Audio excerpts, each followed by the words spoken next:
When I was reminded that this was the gospel for this weekend, I have to admit my first thought was, I wish I had Deacon Tim preach this weekend rather than last weekend. It's a challenging, shocking gospel, jarring really. You hear Jesus say, I have not come to bring peace, but division. It's like, isn't a big part of this Christianity thing about peace? In Christmas time, we talk about Jesus coming to bring peace on earth. He goes on and says, households will be divided. Father against son, son against father, mother against daughter, mother-in-law against daughter-in-law, daughter-in-law against mother-in-law. It's hard to make sense of it all, except for maybe the mother-in-law against daughter-in-law part. The rest of it's hard to make sense of. But we must make sense of it because Jesus always makes sense. And his teachings we always must listen to and to put in practice, even as difficult it might be at times. Truth has a cost. Some questions for us this morning. And third, a fire to run to. So first, truth has a cost. With this difficult teaching, challenging teaching by Jesus, I want to get at it this way.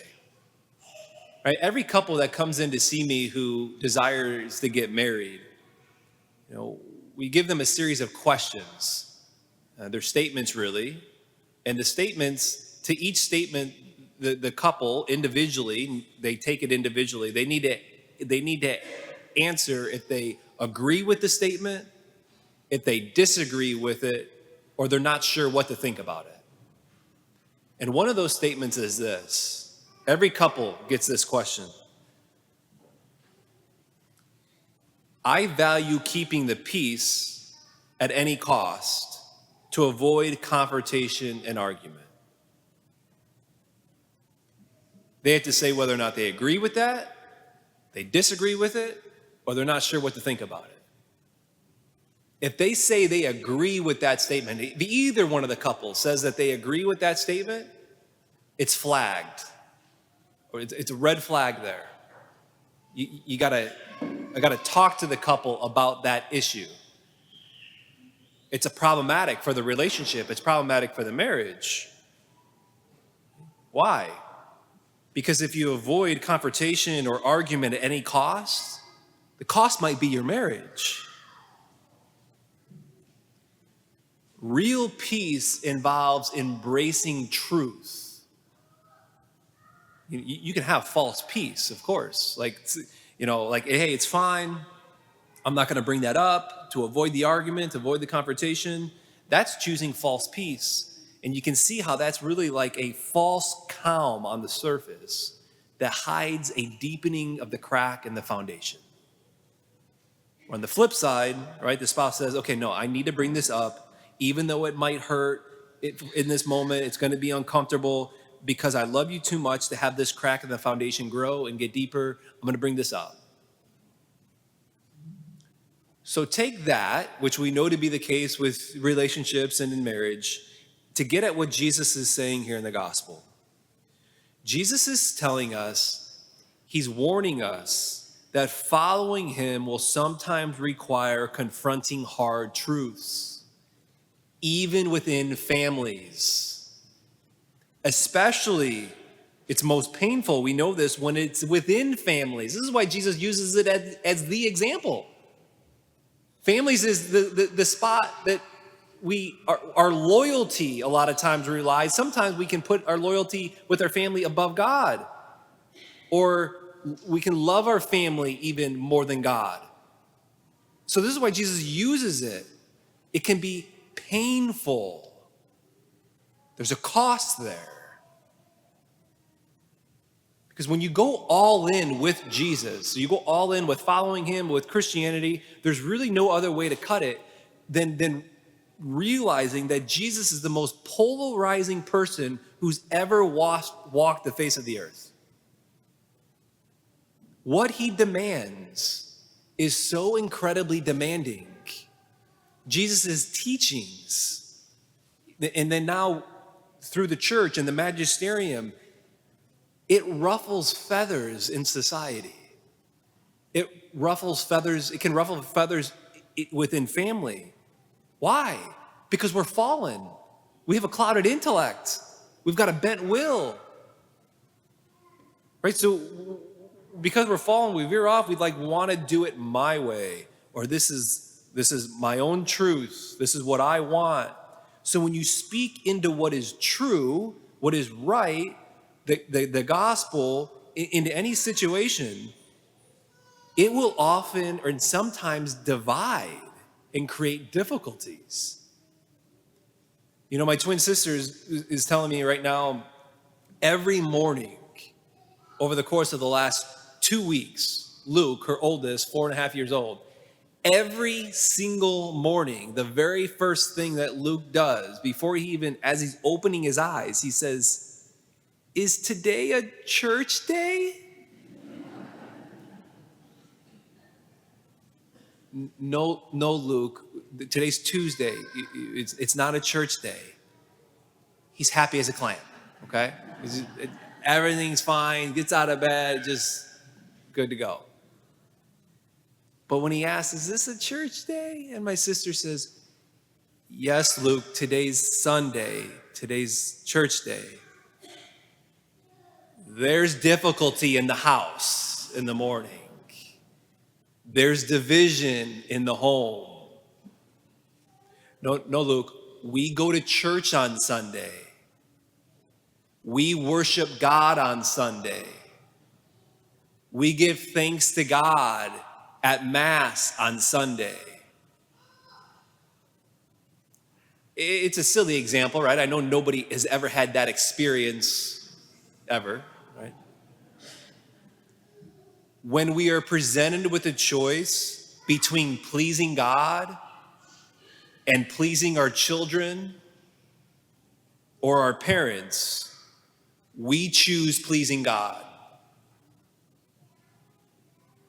When there's a choice between offending God or offending a family member, we offend them and we don't offend God.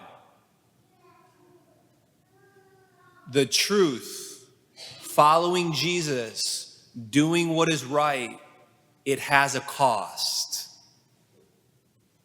But not following him, not following the truth, not doing what is right, it also has a cost. And that cost is always far worse. It's far worse for you. It's far worse for those in your family, for society, and the ripple effect there on out. Always. Whenever we don't follow God and follow what is true and follow what is right. Which brings me, secondly, to some questions for us to pray with. I hope you pray with it throughout these questions throughout this week. I've been praying with these questions here the last 2-3 days. The first question: where is there peace right now in your life where there shouldn't be?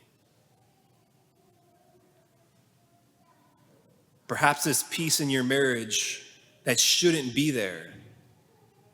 A false calm on the surface where there's just a deepening of the crack in the foundation. Where is there peace in your home right now? Or peace with your kids right now where there should not be peace? It's letting things slide because it feels easier to let it slide than to step in and addressing what you know is wrong, what you know is not right, what you know that won't ultimately lead for your child's flourishment.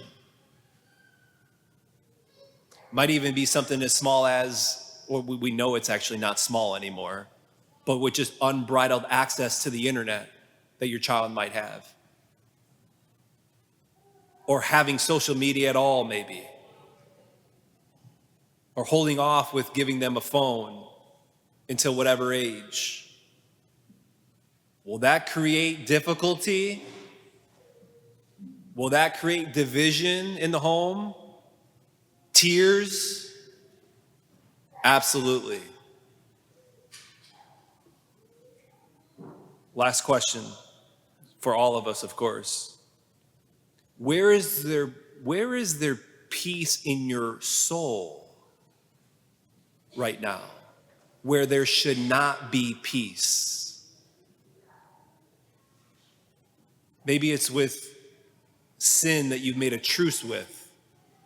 It's just how I am. It's just the thing that I struggle with. I've stressed many times over the last 4 years here the problem with being desensitized with sin. How that can happen on a society and on a cultural level, but it can also just happen with us, that we just become used to it, we become desensitized to it, where I now have this false peace in my soul with regards to this sin or vice, rather than letting Christ free me.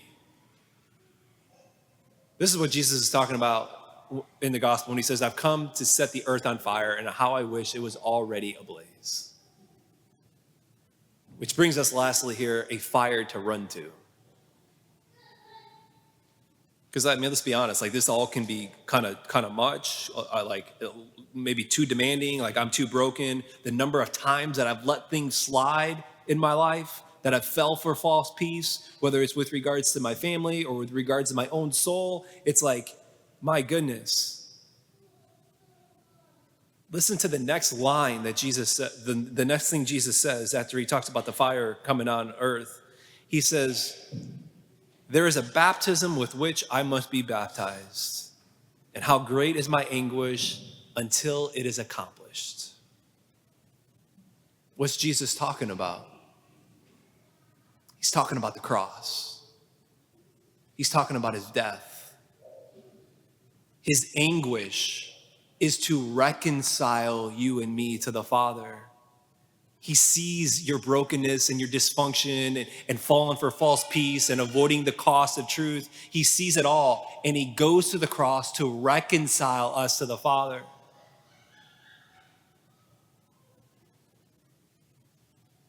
We choose to avoid the cost of truth and to settle for false peace all the time. We've done it so many times. The good news is that Jesus did not avoid the cost. Jesus did not choose the false peace. Jesus chose the cross. In the second second reading, the book of Hebrews is talking about the cross, and there's this great line, if you heard it in the second reading. It's this: for the sake of the joy that lay before him, he endured the cross. How was it that he was able to turn up to Jerusalem and go to the cross and endure the cross? It was because of the joy that was set before him, he could go up to Jerusalem. What's the joy set before him? You are. I am. The love that he has for you allows him to endure the cross. So don't be afraid of the fire. Run to it. Run to the fire. Run to Jesus. Give your life fully to him. Surrender your life to him in a way that you've never surrendered at this liturgy. Surrender your life to him in a way maybe you never have, of following his ways, doing what is right. So I end with this. I ask you the same question that I ask those engaged couples when they come in. Do you value keeping the peace at all costs? I hope not. I hope not. Because in the end, it's his peace or no peace at all.